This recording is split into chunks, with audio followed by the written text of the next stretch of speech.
आपण पाहत आहात BV महाराष्ट्र न्यूज, खबरबात महाराष्ट्राची।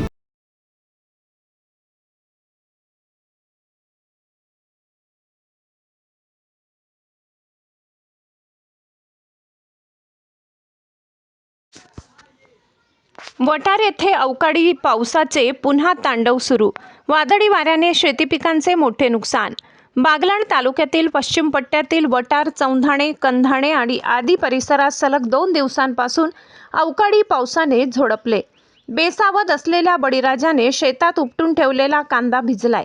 शेती पिकांचे अतोनात नुकसान होत आहे। पोटच्या पोरालगत जीव लावून तयार केले, पण स्वतःच्या डोळ्यादेखत जमीनदोस्त होण्याची चिन्हे परिसरात दिसत असल्याने शेतकऱ्यांच्या हातातोंडाशी आलेला घास अवकाळीने हिरावलाय।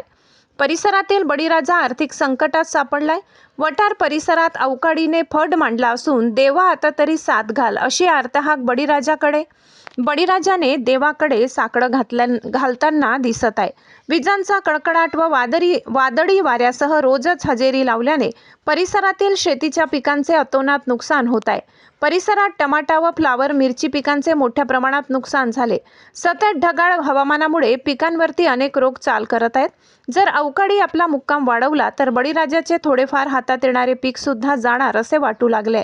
गेल्या अनेक वर्षांपासून परिसरातील शेतकऱ्यांना अस्मानी व सुलतानी संकटांनी पछाडलेला आहे।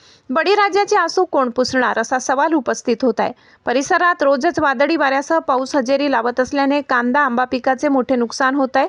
वाऱ्यामुळे पूर्ण कैऱ्या पडल्या, टमाटे गळून पडले आहेत, तर कोबी, फ्लावर पिकांचे व मिरची पिकांचे तेच हाल होत आहेत। शेतकऱ्यांच्या हातात आलेला घास अवकाळीने डोळ्यादेखत हिरावलाय। सुरुवातीपासून अवकाळीच्या विळख्यात सापडलेला रब्बी हंगाम शेवटच्या टप्प्यात पण पिच्छा सोडण्यास तयार दिसत नाही। कांदा या पिकाकडे शेतकरी हुकुमाचे पीक म्हणून पाहत होते, पण आता बिनभरोशाचे पीक होताना दिसत आहे।